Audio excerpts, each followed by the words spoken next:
ఒక్క కంపెనీ కూడా రాలేదండి. మరి మీ కేంద్ర ప్రభుత్వమే సార్ మొన్న లేటెస్ట్ గా డేటా ఇచ్చింది. మీ బీజేపీ అధికారంలో ఉన్న మినిస్ట్రీ ఆఫ్ కామర్స్ ఇండస్ట్రీస్ ఇచ్చింది 1,103 కోట్ల రూపాయలు పెట్టుబడులు గ్రౌండ్ అయ్యాయని. మరి బ్లూ స్టార్ ఎవరు తెచ్చారు సార్? ఒక్క కంపెనీ అయిపోయిందా?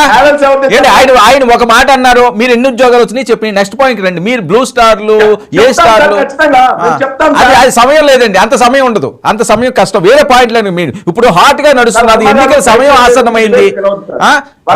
Okay okay okay wait okay good good okay okay మీకు అంత ఇబ్బంది ఉంటే నో ప్రాబ్లం. కానీ పాయింట్ రండి.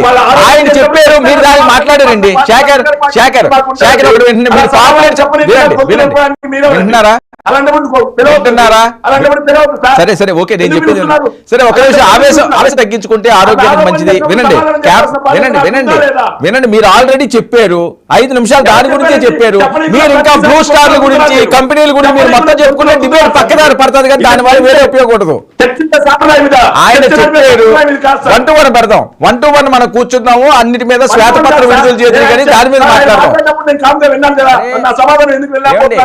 ఆయన ముగ్గురు ప్రతిపక్షానికి ఒక్క సమాధానం చెప్పాలి.